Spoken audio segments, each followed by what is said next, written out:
Hello, I'm Darren Jackal. I'm in my studio. I talk about product development, design, and mountaineering. Welcome to another episode of Experimental Design, Discourse and Disclosure. This is part 4 of my multi-part series on the integration of the various components that I use while I'm ski mountaineering. Okay, last episode I was talking about the integration of a backpack and a vest and a pair of pants, and I just want to clarify a few things. So the crisscrotch, it may or may not look like this with a separate sub-assembly and another sub-assembly for, say, the belt and the yoke, or it may just be done in a different way. Regardless, though, if you have a zippered system like this, it's not going to do you any good if you're wearing long johns that can't open up in the same manner or in some capacity. So my solution to that would be just like this fly is, where the one piece of fabric overlaps the other piece of fabric. I would just do that all the way around the whole thing, so you would have a double layer of fabric that you could just separate and have the whole thing open. And for long johns, I wear these are wool long johns, merino wool long johns, and I would just do the same thing, have these two layers overlap, or just have a crotchless pair of long johns. That would solve that issue. The vest is really the important parts of the vest is that it's a pullover. I like pullovers because number one, the zipper is unlikely to fail as much as one that undoes all the way. I like it to tuck in. I don't like to have a lot of extra things around the lower portion of it that are going to get in the way of the harness or the hip belt. The pockets, one is for the transceiver. It's got a way to clip into the transceiver to keep it from getting lost if you're in a search situation and you need to get your hands free.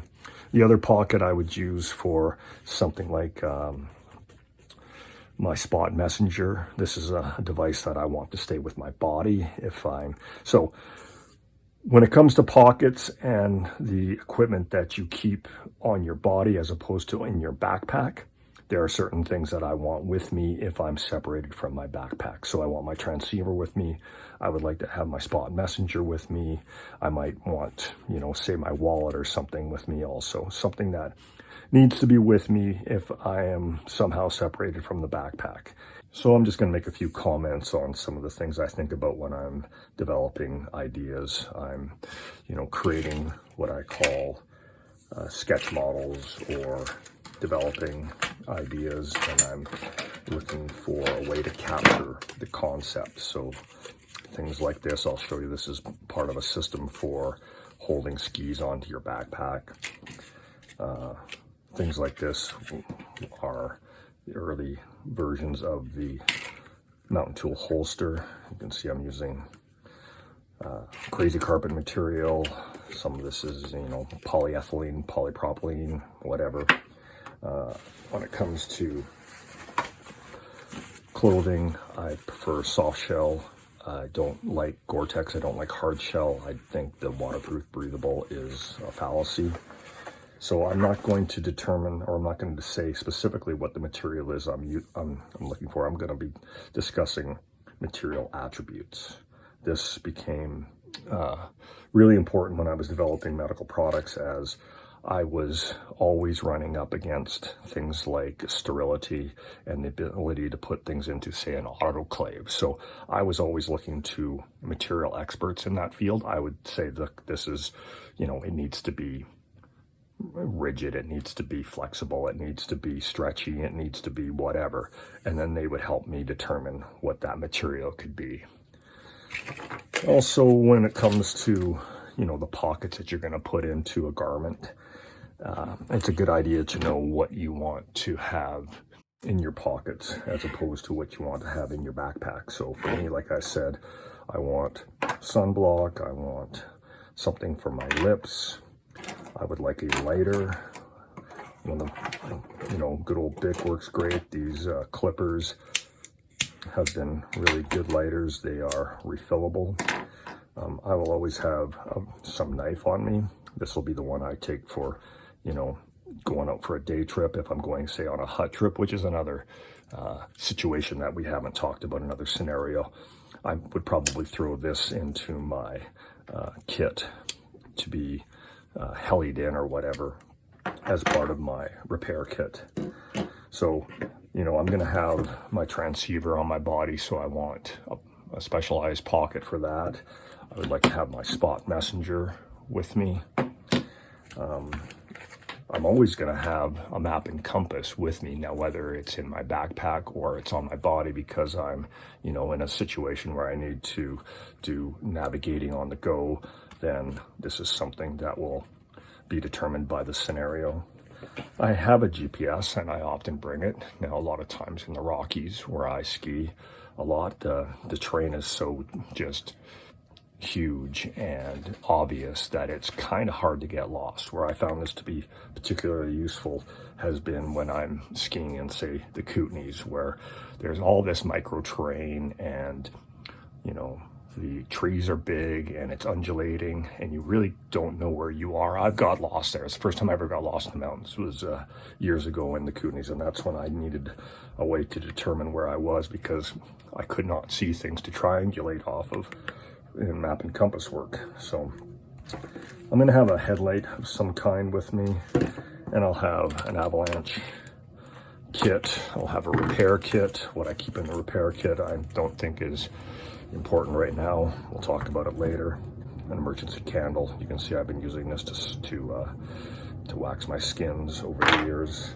I'm designing this stuff for my needs, and when I show them to people, I often get opinions on certain things, such as mountain tool holster. I'll hear people say, oh, we don't like to carry things on the outside of our packs. You know, we just don't do that. And I think to myself, well, there's a lot of times when I want my ice axe or my probe pole to be available to. And I also know that I'm going to be sometimes putting my skis on the back of my backpack. The other thing that I hear sometimes is people who don't, if you notice in the backcountry, a lot of people don't have straps on their ski poles. This is because they can drag you down in an avalanche if you're strapped into them. So I like my straps. I use them for poling, you know, coming out of, say, Stanley Mitchell. That's a long slog. I'll extend my poles to the longest and pull my way out. I also like to be able to sometimes drop the pole and be able to do things with my hands without having to find a place to put the pole, especially in things like ski mountaineering. If I'm actually doing a couple of moves with my skis on my pack and I'm booting up and I come to a little section of rock or whatever, and I need to grab something with my hand, well, you're gonna have to find a place to put your pole if you are operating like this. And when it comes time to descend, I simply don't put my hand up and through the strap. I just grab the strap and hold it like so. And I'm going to talk about the construction of the pack and the sort of the specialty areas that really I need to be concerned with when I want to be carrying skis, an ice axe, probe pole, and such on my back in the scenarios I'm going to describe. So one of the worst case scenarios is going to be a technical descent where I'm actually required to rappel. So I don't do this very often, ski mountaineering, but I have done many climbs where I've had to do multiple rappels.